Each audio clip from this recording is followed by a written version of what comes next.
आज की वीडियो में जानेंगे योग धर्म दर्शन को व्यवहारिक अनुभव में बदल देता है। योग मनुष्य को सभी धर्मों में सत्य का बोध करने के योग्य बना देता है।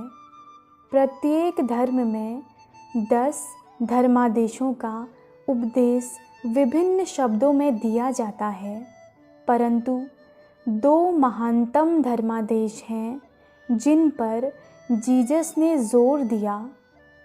प्रभु को, अपने परम पिता को अपने संपूर्ण हृदय से, अपनी संपूर्ण आत्मा से और अपने संपूर्ण मन से प्रेम करो, और तुम्हें अपने पड़ोसी को अपने समान प्रेम करना चाहिए।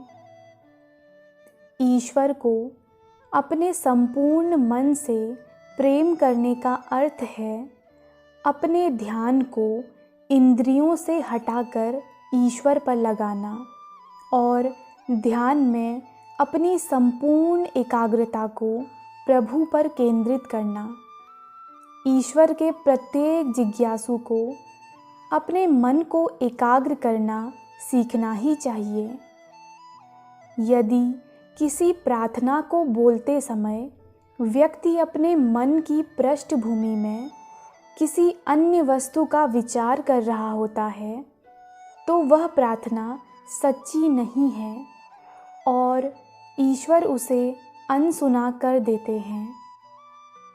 योग सिखाता है कि परमपिता को पाने के लिए सर्वप्रथम यह आवश्यक है कि उन्हें पूरे मन के साथ अपनी एक लक्षित एकाग्रता के साथ खोजें। कुछ लोग कहते हैं कि योग का अभ्यास करने में हिंदू ज़्यादा अभ्यस्त होते हैं तथा योग पाश्चात्य लोगों के अनुकूल नहीं है। यह सत्य नहीं है।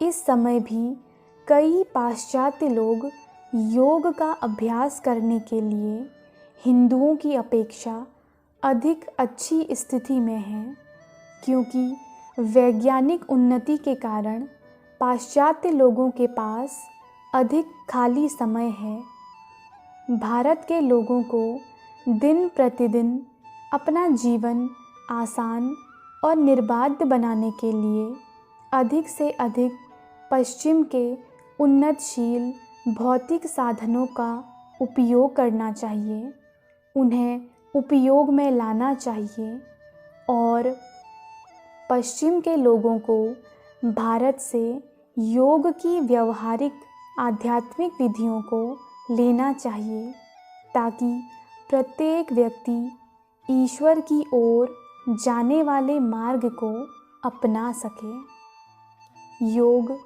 कोई धर्म संप्रदाय नहीं है, बल्कि एक सार्वभौमिक रूप से उपयोगी विज्ञान है, जिसके द्वारा हम अपने परम पिता को पा सकते हैं।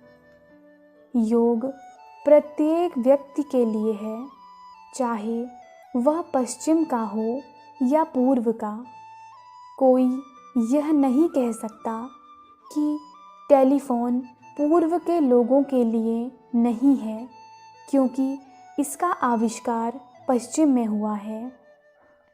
इसी प्रकार योग की प्रविधियाँ यद्यपि पूर्व में विकसित हुई हैं, तथापि वे केवल पूर्व के लिए नहीं हैं, बल्कि समस्त मानव जाति के लिए उपयोगी है। कोई व्यक्ति चाहे भारत में पैदा हुआ हो या अमेरिका में, एक दिन उसे मरना ही है।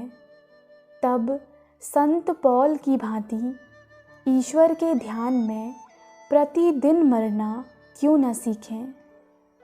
योग इसकी विधि सिखाता है। मनुष्य अपने भौतिक शरीर में एक कैदी की भांति रहता है।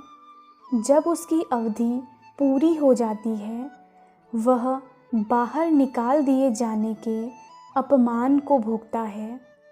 इसीलिए देह का मोह कारागार के मोह से अधिक और कुछ नहीं है।